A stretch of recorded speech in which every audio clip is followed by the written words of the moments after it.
அனைவருக்கும் வணக்கம். தெய்வீக பலன்கள் சேனல் சார்பாக தங்களை அன்புடன் வரவேற்கிறோம். இன்று நம் காணொளியில் காண விரும்புவது ஏகாதசி சிறப்புகளை பற்றி இந்த காணொளியில் விரிவாக பார்க்கலாம். வாருங்கள் காணொளிக்கு செல்லலாம். மறக்காமல் ஒரு சப்ஸ்கிரைப் செய்யவும். ஏகாதசி என்றால் 11 என்று பொருள். ஞானேந்திரியம் 5, கர்மேந்திரியம் 5, மனம் 1 எனும் 11 பகவானிடம் ஈடுபடுவதே ஏகாதசி விரதமாகும். அந்த நாளில்தான் பகவானை மட்டுமே நினைத்து அவன் புகழ் பாடி விரதம் இருந்தால் மனக்கவலைகள் விலகி மகிழ்ச்சியான வாழ்வு கிடைக்கும் என்பது ஐதீகம். பாரத போருக்கு முன் பாண்டவ தூதுவராக அஸ்தினாபுரம் சென்றார் பகவான் கிருஷ்ணர். அங்கே அரண்மனையில் தங்காமல் விதுரரின் வீட்டுக்கு சென்று உணவருந்தி இளப்பாறினார்.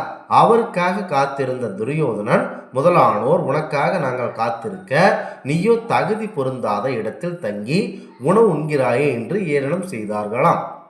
அவர்களிடம் இறை நாமத்தை தினமும் உச்சரிக்கின்ற, இறைவனின் அற்புதங்களையும் லீலைகளையும் உபன்யாசம் பண்ணுகின்ற பாகவதர்கள் சாப்பிட்டு விட்டு மீதம் வைக்கும் உணவு தூய்மையானது, சகல பாவங்களையும் போக்கும் சக்தி அந்த உணவுக்கு உண்டு. சுத்தம் பாகஸ்தானம் என்னும் பதில் தந்த கிருஷ்ணர் விதுரர் வீட்டு உணவின் மேன்மை அவர்களுக்கு விண்ணத்தியதுடன் மேலும் சிறப்பான மேன்மைகளையும் பட்டியலிட்டு கூறுகிறார். சுத்தம் பகீரதி ஜலம், சுத்தம் விஷ்ணு பத்யார்ஜனம், சுத்தம் யாகாதசி விரதம். அதாவது பகவானின் திருவடியில் பட்ட ஒரு துளி தீர்த்தம் கங்கைக்கு சமமான புனிதம் வாய்ந்தது. பெருமாளின் திருவடியை தரிசிப்பது வைகுண்ட தரிசனத்தை விட பவித்திரமானது. இந்த நற்செயல்களுக்கும் ஈடானது ஏகாதசி விரதம் என்கிறார் பகவான் கிருஷ்ணர். காயத்ரிக்கு மிஞ்சிய மந்திரம் இல்லை, ஏகாதசிக்கு மிஞ்சிய விரதம் இல்லை என்ற பழமொழியின் மூலம் இந்த விரதத்தின் சிறப்பை கண்டிப்பாக அமையலாம். ருக்மாக்தாம், அம்பரீஷன் ஆகிய மன்னர்கள் இவ்விரத முறையினை கடைபிடித்து பெரும் பாக்கியம் பெற்றவர்கள் ஆவார்கள். அமாவாசை அடுத்து வரும் ஏகாதசி சுக்லபட்ச ஏகாதசி அல்லது வளர்பிற என்று பௌர்ணமி அடுத்து வரும் ஏகாதசி கிருஷ்ணபட்ச ஏகாதசி அல்லது தேய்பிர ஏகாதசி என்று அழைக்கப்படுகிறது. ஏகாதசி என்று விரத முறைகளை பின்பற்றி வழிபாடு செய்வதால் உடல் மற்றும் உள்ள தூய்மை அடைகிறது.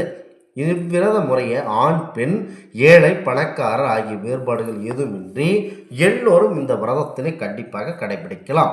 சித்திரை மாதம் பாபநாசி விரதம் மேற்கொள்வதனால் நாம் அறிந்தும் அறியாமலும் செய்த பாவங்கள் செயல்பாடுகளிலிருந்து வினை பயன் போகும் என்பது ஐதீகம். இந்த மாசி மாதத்தில் வரக்கூடிய இந்த விரதத்தை கடைபிடிப்பதால் அனைத்து விதமான பாவங்களை போக்கும் என ஐதீகம். மேலும் நம் வாழ்வில் துன்பங்கள் அதிகம் ஏற்படாமல் இருக்கும், குல சாபங்கள், தெய்வ சாபங்கள் போன்றவை நீங்கி வாழ்க்கையில் சுபிட்சங்கள் பெருகவும் இந்த பாபிநாசினி ஏகாதசி விரதம் துணை பெறுகிறது. நாமும் இந்த ஏகாதசி விரதங்களை மேற்கொண்டு உன்னத நிலையை அடைவோம் என கேட்டுக்கொள்கிறோம். ஓம் நமோ நாராயணா. ஏகாதசி விரதம் இருந்து சகல சௌபாகியங்களையும் பெறுங்கள். ஏகாதசி வழிபாடு இது பாவ நிவர்த்தி குடிக்கும். இன்றைய தினத்தில் பழங்கள் தானம் செய்வதால் ஒளிமயமான வாழ்க்கை கிடைக்கும், இல்லறம் இனிக்கும். இந்த தை மாத ஏகாதசியில் பெருமாளை விரதம் இருந்து வணங்குவதால் சகல சம்பத்துடன் நோம்பின்றி ஆரோக்கியமான வாழ்வு வாழலாம். மாசி மாதத்தில் இந்த நாட்களில் வரக்கூடிய இந்த வள்ளர்பிறை நாட்களில் வரக்கூடிய இந்த ஏகாதசி விரதமானது மிக மிக மிக புண்ணியமானதாகும். இந்த தையை விட மாசி மாதத்தில் வரக்கூடிய இந்த வள்ளர்பிறையில் வரக்கூடிய இந்த ஏகாதசி விரதம் அற்புதமான நிலை அடைக்கும். மனிதர்களாக பிறந்த நாம் அடுத்த நிலைக்கு செல்ல வேண்டும் என்றால் முக்தி கிடைக்க வேண்டும். அது முக்தி நிலையை அடைவது என்பது அதனை எளிதான விஷயம் அல்ல. அந்த முக்தி நிலையை அடைவது எவ்வாறு சாதாரண விஷயமாக கருதப்படுவதில்லை. கங்கையில் குளித்தல், பகவத்கீதை படித்தல், காயத்ரி மந்திரத்தை உச்சரித்தல், துளசியை கொண்டு வீட்டில் பூஜை செய்தல், சாலக்கிராம பூஜை செய்தல், ஏகாதசி விரதம் இருந்தால் பகவான் நாமத்தை உச்சரித்தல், இவைகளை கடைபிடித்தால் நிச்சய முக்தி கிடைக்கும் என்பது நாராயணீகம். விஷ்ணு பகவான் மனிதர்கள் வாழும் காலத்தில் அறிந்தும் அறியாமலும் செய்யக்கூடிய பாவங்களுக்கு தண்டனைகளை ஏற்படுத்தி அதற்காக யமலோகத்தை சிருஷ்டித்து யமராஜனையும் அந்த லோகத்தை நியமித்தார்.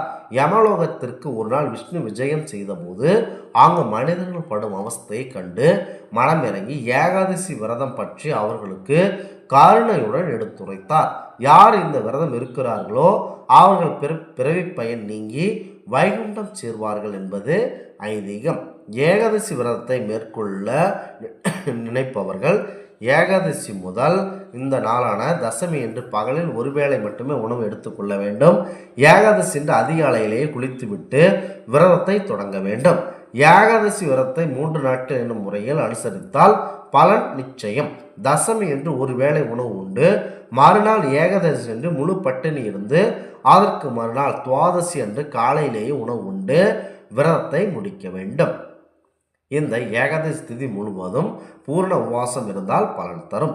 இந்த ஆன்மீக தகவல்கள் உங்களுக்கு பிடித்து இருந்தால் தெய்வீக பலன்கள் சேனலை கண்டிப்பாக சப்ஸ்கிரைப் செய்து கொள்ளவும்.